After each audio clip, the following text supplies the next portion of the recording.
Estudante, aqui quem fala é Manuel Cabral e vamos hoje então dar continuidade aí à parte de grandezas escalares e vetoriais, hoje falando então sobre as operações com vetores. Operações essa, no caso, operação de adição, subtração, multiplicação, divisão com vetores. Na matemática, de uma forma geral, a gente trabalhamos com multiplicação de escalares e coisas relacionadas. Porém, aqui agora, nós vamos começar a trabalhar com vetores. As operações em si, vetoriais, elas têm algumas diferenças das operações tradicionais, né? Da adição de números e coisas do tipo. Por quê? Porque ele trabalha em planos. Planos de 2 dimensões, 3 dimensões ou algo do tipo. Beleza? Então vamos lá para a tela aqui do computador falar um pouco sobre essas operações. As operações, de uma forma geral, nós temos alguns métodos para resolução. Primeiro método aqui que vamos abordar é o método geométrico. O método geométrico, no caso, ele possui operações algébricas, né, com números reais. 1, 2, 3, 4 e assim sucessivamente, de forma analógica, unindo com o vetor. Mas tem algumas operações vetoriais que têm suas próprias regras, como eu já falei antes, certo? Então, vamos supor então que nós estamos inicialmente aqui no Lago do Acará. Nesse lago aqui, vamos supor que a gente estamos aqui. O nosso objetivo final vai ser chegar aqui, Paraná da Miranha, certo? Só que antes disso, irei dar uma parada em Lago do Sarará. Antes disso, irei parar aqui, ó. O que é que acontece? Primeira coisa que nós vamos nos locomover do ponto 1, né, até o ponto 2. Aqui vamos chamar de ponto 1, aqui de ponto 2 e aqui o ponto 3, no caso, o ponto final, beleza? E saindo então do ponto 2, nós vamos chegar no objetivo final, certo? No ponto 3. O que é que acontece? Daqui para cá consta um vetor, né? Um vetor aqui e daqui para cá um segundo vetor. O vetor 1, 2 e um vetor 2, 3, certo? Vou chamar aqui, né, de vetor 1, 2 e esse outro aqui, vetor 2, 3. Temos dois vetores. Para a gente saber a resultante desses dois vetores, no caso, a soma desses dois vetores. A soma desses dois vetores é, no caso, um vetor resultante que vai de 1 até o 3, certo? Então, chamamos de vetor resultante. Esse vetor resultante, no caso, ele é composto de vetor resultante, é composto do vetor 1, 2, mais o vetor 2, 3.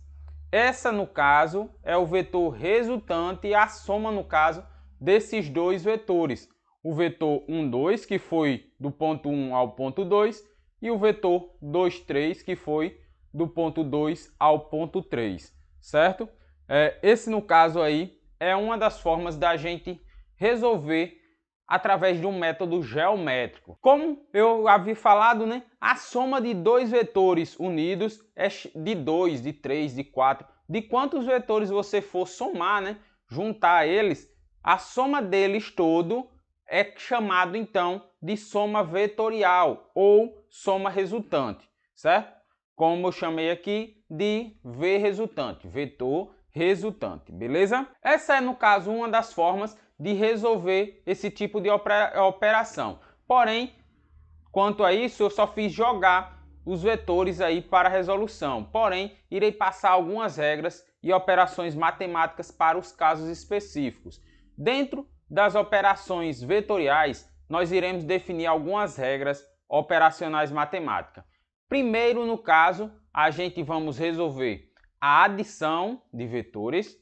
Segundo ponto, subtração de vetores. Terceiro ponto, multiplicação de vetor por um escalar.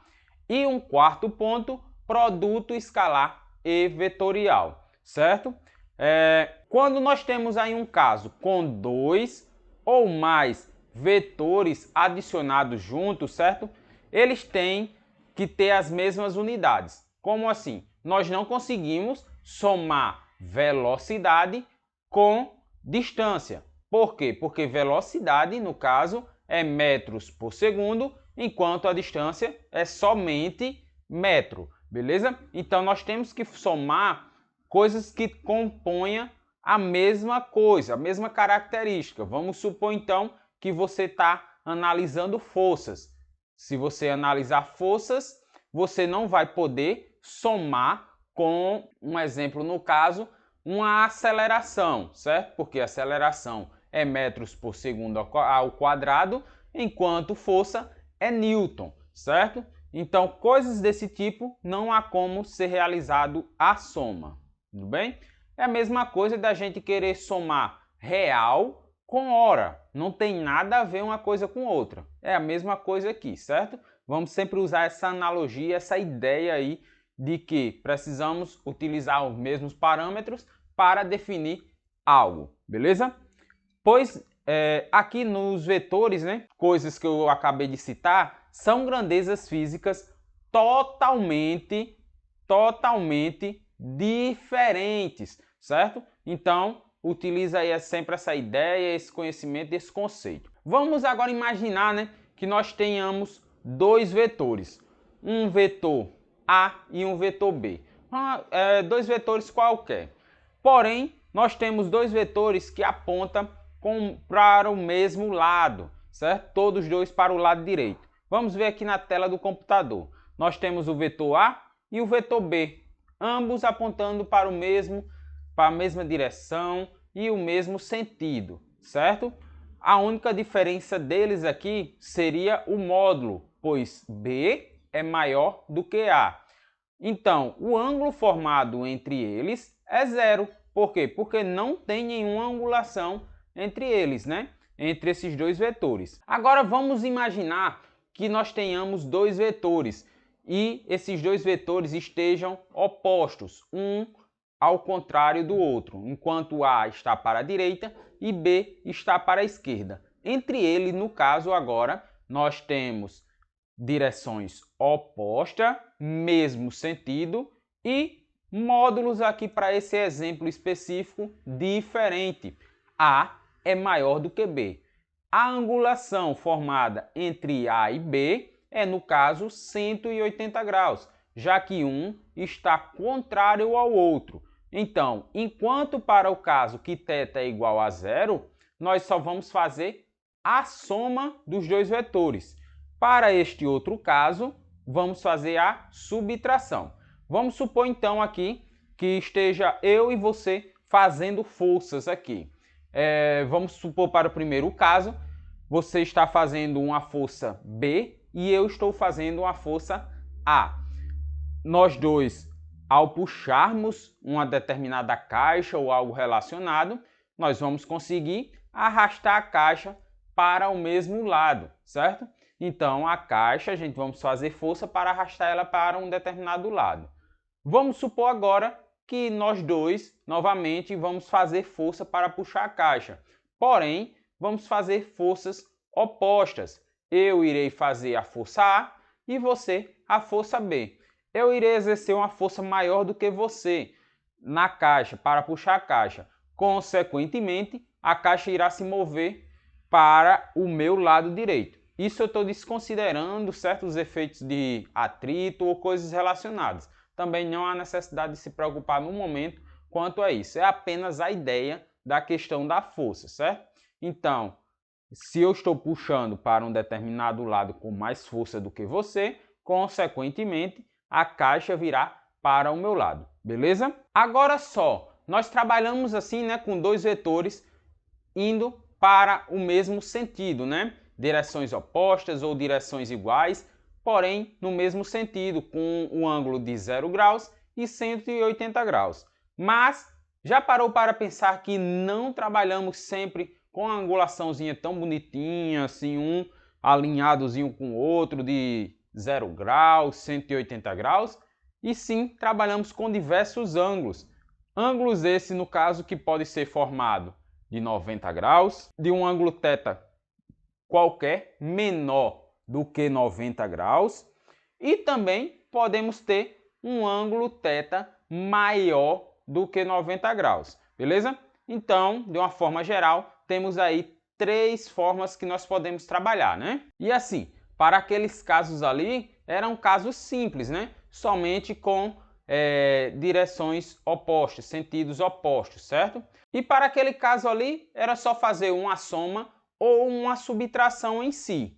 Mas agora, para esses casos aqui específicos, de 90 graus, θ menor do que 90 graus ou θ maior do que 90 graus. E agora, o que faremos? Para esses casos aqui, serão necessária a utilização de 2 métodos, que é chamado a lei dos senos e lei dos cossenos. Esse procedimento é um procedimento matemático, certo? Porém, muito utilizado em física para a resolução desse tipo de questão, onde utiliza vetores de uma forma geral, certo? Então, essa parte aqui foi uma parte introdutória aí para conhecimento básico referente à questão dos vetores, certo? Que podemos ter ele de forma simples, um para subtrair do outro direto, mas também podemos ter uma forma mais complexa, que aí é solucionado pela lei dos cossenos. Essa parte de lei dos cossenos e lei dos senos, nós vamos ver aí na próxima videoaula, beleza? Então nos vemos aí na próxima videoaula.